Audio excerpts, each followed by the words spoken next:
नमस्कार साथियों, bike coffee channel पर फिर से आप लोगों को और एक नए वीडियो में स्वागत है। आशा करते हैं कि आप लोग अपने जीवन में खुश होंगे, मस्त होंगे और मजे में भी होंगे। हमने आज फिर बॉलीवुड की बैकग्राउंड से जुड़ी हुई और एक रियल किस्से से आप लोगों को रूबरू करवाने वाले हैं। बॉलीवुड की बैकग्राउंड में अनगिनत किस्से कहानियां छुपी हुई होती है जो कि आम जन तक नहीं पहुंच पाते हैं।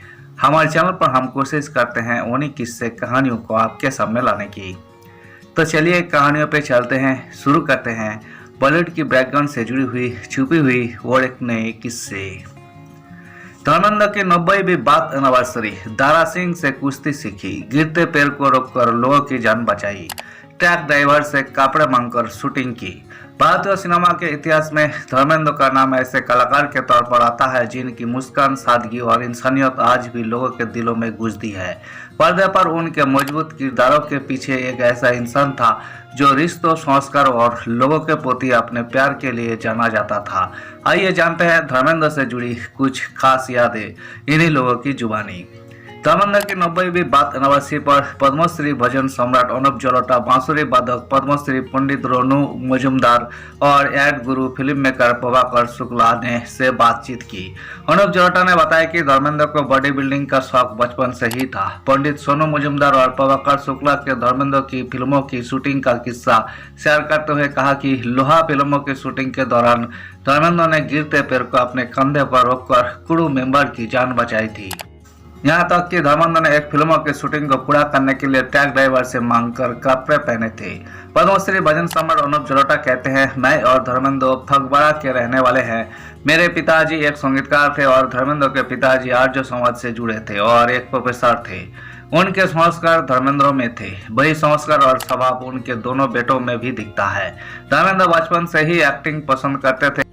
जब उन्होंने एक फिल्मों में दिलीप जी को देखा तब से वे उनके जैसे बनने की इच्छा रखते थे। जब धर्मेंद्र मुंबई गए तो मेरे पापा मुझे उनसे मिलवाने लिए गए थे। वे खार में एक छोटे फ्लैट में रहते थे। मेरे पापा ने धर्मेंद्र के पिताजी से कहा कि अनुप लखनऊ से आया है, कृपया धर्मेंद्र को बुला लीजिए, वही उनसे मिलना चाहता है। जब धर्मेंद्र अंदर से आए तो ऐसा लगा जैसे कमरे की रोशनी 4 गुना हो गई हो। वे लंबे, गोरे और बहुत सुंदर थे। उनके अंदर एक अच्छे अभिनेता के सभी गुण थे। धर्मेंद्र को बॉडी बिल्डिंग का शौक उन्हें शुरू से ही था। फिल्म इंडस्ट्री में वही इस कल्चर को लेकर आए। इसके पहले कोई इन सब पर ध्यान नहीं देता था, चाहे वो देवानंद हो या दिलीप कुमार, किसी को कोई मतलब नहीं था। लेकिन धर्मेंद्र ने बताया कि एक्टर के लिए वर्कआउट करना भी जरूरी है। धर्मेंद्र जी सबकी मदद करते थे लेकिन इस बात का कभी जिक्र नहीं करते थे। उन्हें पंजाब से बड़ा लगाव था। पंजाब से आने वाले लोगों की उनके घर के नीचे कतार लगी रहती थी। उन्होंने अपने घर के नीचे उनके लिए कमरे भी बनवाए हुए थे। लोग वहां रहते, खाते पीते, कई दिनों तक रुकते, फिर चले जाते थे। हर किसी की मदद की है धर्मेंद्र जी ने। मैं यही कहूंगा कि आज के एक्ट्रेसेस को सीखना चाहिए कि प्रोफेशनल होने के साथ साथ इंसान भी कैसे होना चाहिए। प्यार तभी मिलेगा जब आप सभी से प्यार से बात करेंगे। धर्मेंद्र जी बड़े ही साधारण व्यक्ति थे। उन्होंने अपना फार्म हाउस भी फगवाड़ा जैसा बना रखा था। अपने आखिरी दिनों में उन्होंने वही वक्त गुजारा। धर्मेंद्र जी एक फैमिली मैन थे, एकदम पारिवारिक आदमी। भले ही हेमा मालिनी उनकी दूसरी पत्नी थी लेकिन उन्होंने अपने परिवार पर एक आंच नहीं आने दी।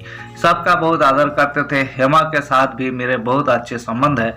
हम दोनों ने साथ में भजन भी रिकॉर्ड किए हैं। मैंने एक दिन उनसे कहा, आपने दुनिया के सबसे खूबसूरत आदमी से शादी की है। वो मुस्कुराई और बोली हाँ, लेकिन फिर कहने लगी, आपका मेरे बारे में क्या ख्याल है? तब मैंने हंसते हुए कहा, हाँ, उन्होंने भी दुनिया की सबसे खूबसूरत महिला से शादी की है। हम दोनों एक बार ट्रेन में सफर कर दिल्ली जा रहे थे। एसी कंपार्टमेंट में था। मैं दूसरे पैसेंजर का इंतजार कर रहा था। पता चला कि वो दूसरे पैसेंजर धर्मेंद्र जी ही है। हमने साथ गाने गाए, किससे कहानियां हुई। मैं उन्हें सफर में गजलें सुनाता तो वो रोने लगते थे। बड़े ही भावुक किस्म के शख्स और कला प्रेमी थे।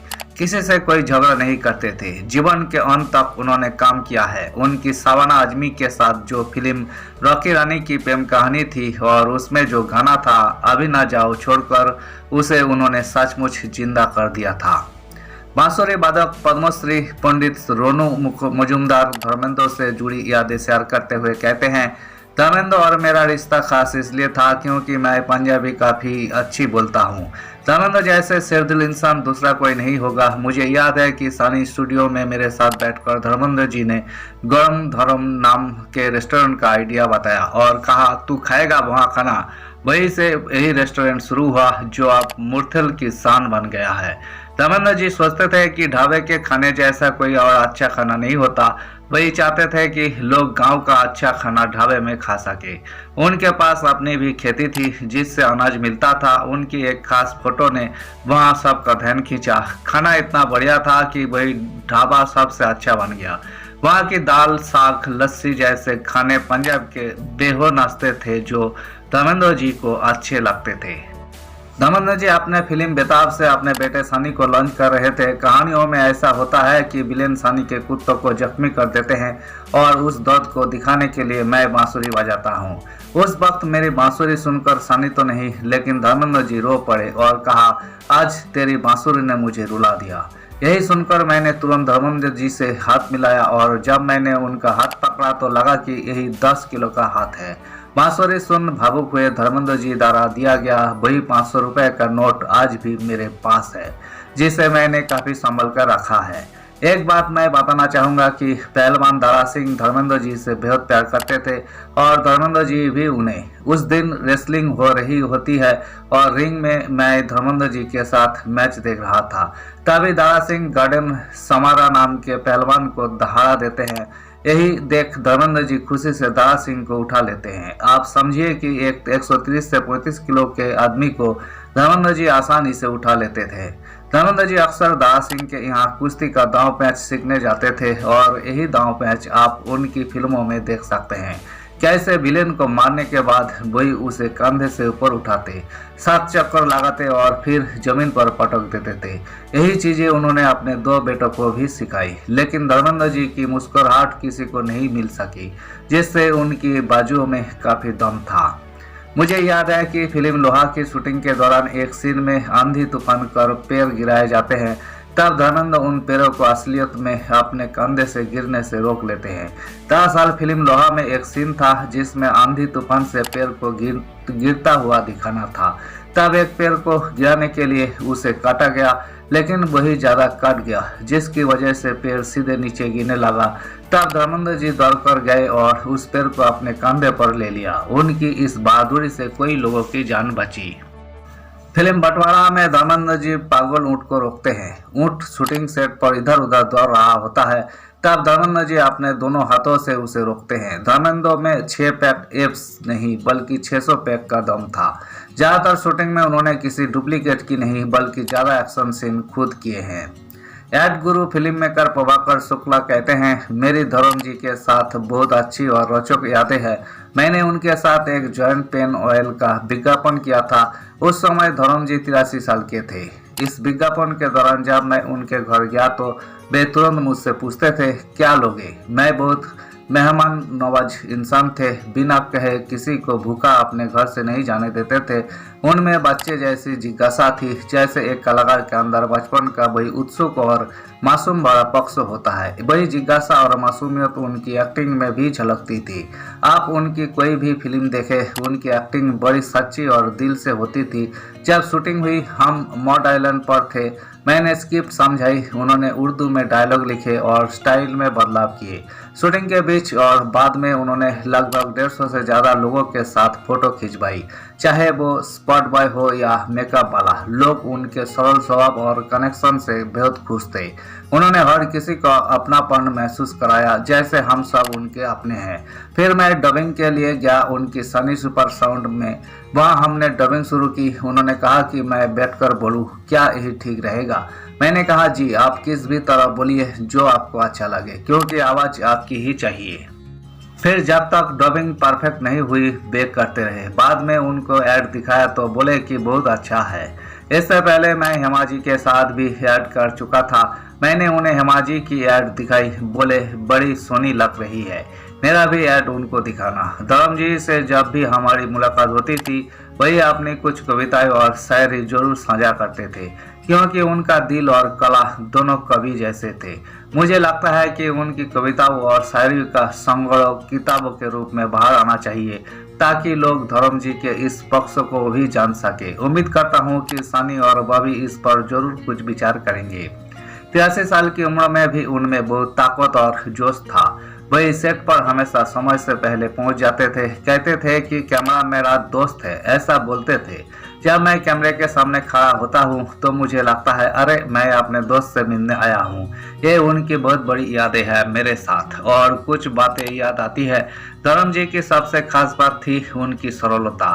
उनकी सरलता लाजवाब थी। यही सरलता आपको शायद राज कपूर में मिलेगी, कुछ हद तक संजीव कुमार में भी नजर आ सकती है, लेकिन हीरो होते हुए भी वे बिल्कुल सरल और जमीन से जुड़े हुए रहते थे।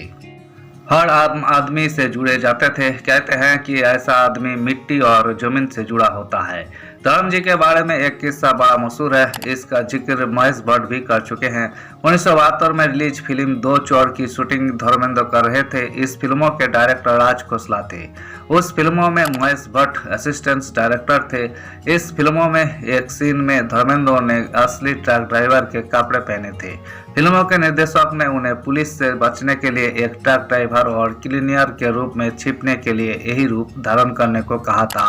Mahesh Bhatt truck driver custom वाला लाना भूल गए।